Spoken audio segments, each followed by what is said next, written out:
जय श्री कृष्णा। आज की कथा नहीं, ये आत्मा से आत्मा का संवादन। यह दिन है पितरों की स्मृति का, शनिदेव की कृपा और अद्भुत सोम शक्ति के संगम का। कथा का शुभ आरंभ करने से पहले आइए हम सब देवी देवताओं का आह्वान और उनसे प्रार्थना करते हैं। गणेश भगवान इस शुभ कथा को बिना विघ्न के पूर्ण होने का आशीर्वाद प्रदान करें। हे माँ पार्वती, जिनके संयोग से सृष्टि चलती है, जिनके योग से शक्ति और शिव जी का सामंजस्य बना रहता है, आपको हमारा प्रणाम। हे नीलकंठ, हे जगदम्बा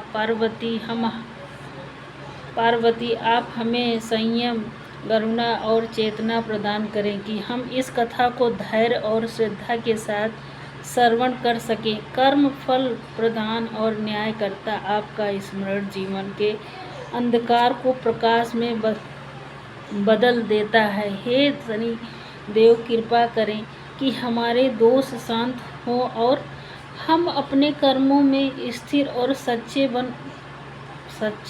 बन सके। और पितृ, आप हमारे मूल्य, हमारे अस्तित्व की नींव है। आपकी कृपा से ही जीवन में खुश शांति समृद्धि आती है। पितरों, आप जहाँ भी हो हमारी श्रद्धा को स्वीकार करें और हमें आशीर्वाद दें। आपके ऋण को प्रेम से चुका सके। अब हम करते हैं इस पावन कथा का शुभ आरंभ।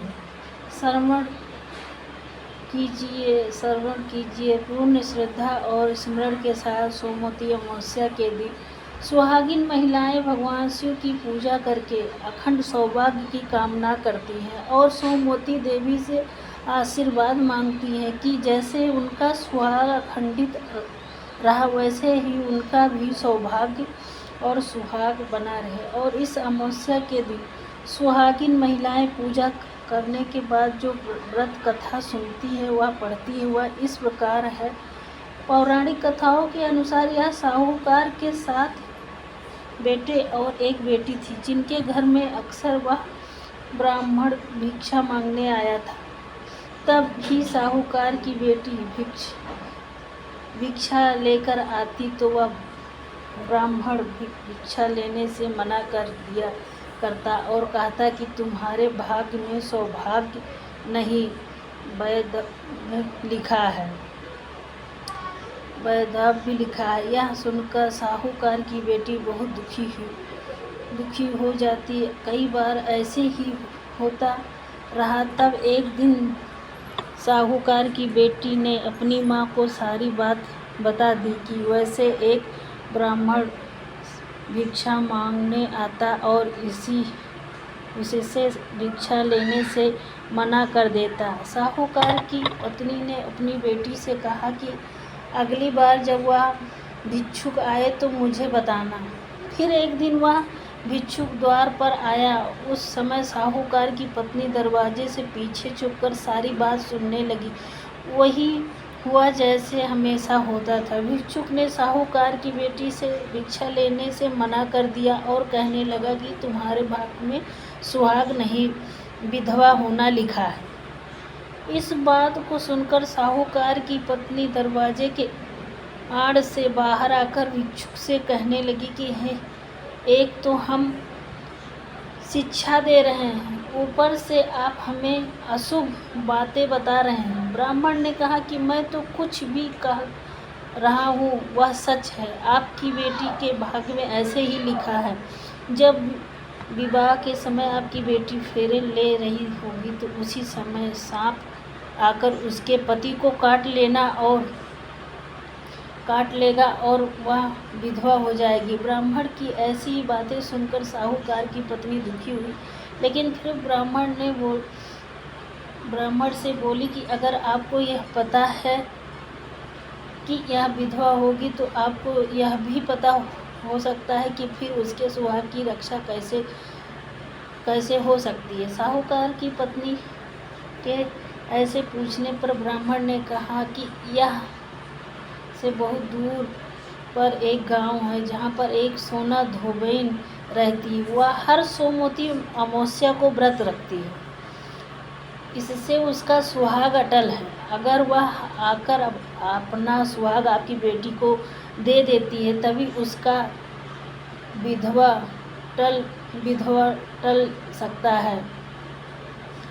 ब्राह्मण की बात सुनकर साहूकार की पत्नी ने ब्राह्मण का धन्यवाद किया और यह सोना धोबन की खोज में निकल पड़ी। एक दिन बहुत तेज धूप के कारण पीपल की छाया में बैठकर आराम कर रही थी।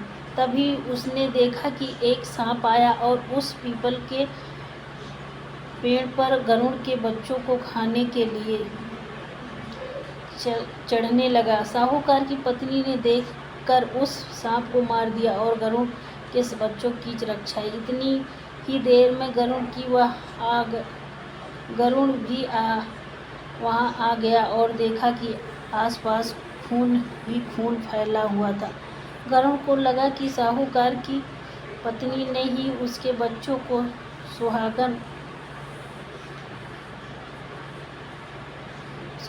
को नुकसान पहुंचाया है, इसलिए गरुड़ ने चोंच से उस पर हमला कर दिया। लेकिन फिर साहूकार की पत्नी ने किसी तरह से रोका और बताया कि उसने तो उसके बच्चों की रक्षा की। गरुड़ ने तब इस सच को जाना और कहने लगा, तुमने मेरे बच्चों की रक्षा की, इसलिए बताओ कि मैं कैसे तुम्हारी सहायता कर सकता हूँ। साहूकार ने तब गरुड़ को बताया कि वह सोना धोबन की तलाश में निकली हुई है। अगर वह उसे वह तक पहुंचा दे तो बड़ा उपकार होगा। फिर साहूकार को गरुड़ ने सोना धोबन के गांव में पहुंचा दिया। सोना धोबन के 7 बेटे और बहुएं थीं, लेकिन बहुओं में घर के काम को लेकर कहासुनी बहुत हुआ करती थी। साहूकार को एक उपाय सूझा और वह हर रात जब सभी लोग सो जाते तो सोना धोबन के घर में चुपके से चली जाती और घर का सारा काम काज करके निकल आती। कई दिन तक ऐसा ही चलता रहा। तब तक दिन सोना धोबन ने सोचा कि अब मेरी बहुएं आपस में कहासुनी भी नहीं करती, घर का सारा काम भी हो जा सकता है। आखिर ऐसा करता कौन है? यह सब जानने के लिए सोना धोबन छुप कर बैठ गई और जब सब कुछ उसने अपनी आंखों से देख लिया काम करके, तब साहूकार जाने की धोबन ने उसे पकड़ लिया और पूछने लगी कि तुम कौन हो और यहाँ इस तरह मेरे घर में काम करके क्यों चली जाती हो? साहूकार ने कहा, मैं सब बता दूंगी, लेकिन पहले वचन दो कि सारा सच जानने के बाद तुम मेरी मदद करोगी। सोना धोबन ने साहूकार को वचन दे दिया। साहूकारनी ने सारी बातें सोना धोबन को बता दी और अपने साथ चलने के लिए कहा। सोना धोबन साहूकारनी के साथ चल दी। जाने से पहले अपनी बहुओं से बोली, मेरे लौटने तक हो सकता है तुम्हारी ससुर जी भी मृत हो जाए, लेकिन इनसे शरीर को तेल में डुबो कर रखना, अंतिम संस्कार मत करना। सोना धोबन इस प्रकार चलते चलते साहूकारनी के घर आ गई और जब साहूकारनी की बेटी का विवाह हो रहा था तब फेरों के समय एक सांप टहलता हुआ चला आया। सोना धोबन ने उस सांप को आगे दूध और लावा रख दिया। जैसे वह सांप दूध पीने लगा, सोना धोबन ने उस सांप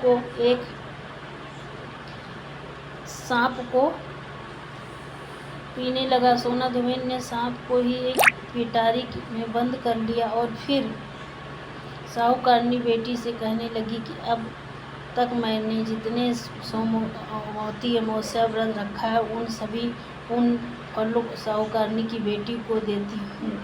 इसके साहूकारनी की बेटी का विधवापन टल गया और सौभाग्यवती बन गई।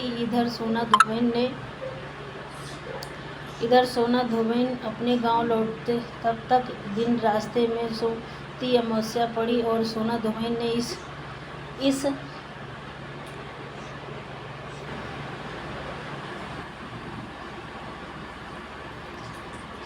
इधर सोना धोबन ने पकड़े हुए सांप को दूर जंगल में ले जाकर छोड़ दिया। फिर सोना धोबन अपने गांव लौटने लगी। तब एक दिन रास्ते में सोमवती अमावस्या पड़ी और सोना धोबन ने इस दिन व्रत रखा, पीपल की पूजा भी, कथा का पाठ भी किया। और इस बीच घर में सोना धोबन की पति की मृत्यु हो गई। तब वह वापस अपने घर लौटी। तब उसने अपने रास्ते में किए हुए सोमवती अमावस्या का पुण्य अपने पति को दे दिया। इससे उसका मरा हुआ पति फिर जीवित हो उठा। लोगों ने जब सोना धोबन से पूछा कि तुमने अपने मरे हुए पति को कैसे जीवित कर लिया, तब उसने बताया कि उसने सोमवती अमावस्या के व्रत के प्रारंभ में अपने पति को जीवित किया है। तब से उस गांव की सभी सुहागिन महिलाओं भी अपने पति की लंबी आयु की कामना से सोमवती अमावस्या का व्रत रखने लगी। अमावस्या माता जैसे आपने साहूकारनी की बेटी और सोना धोबन के पति की रक्षा की, जैसे उसका सुहाग अमर किया, इसी तरह इस कथा को कहने, सुनने और हुंकारन भरने वाली सभी सुहागन महिलाओं के सुहाग की रक्षा करना। सभी सुहागन अटल रहना। प्रेम से बोलिए अमावस्या माता की जय हो। अमावस्या का कैसा लगा प्लीज़ कमेंट करके आप लोग ज़रूर बताइएगा, और लाइक सब्सक्राइब कमेंट ज़रूर करिएगा। राधे राधे, जय श्री कृष्णा।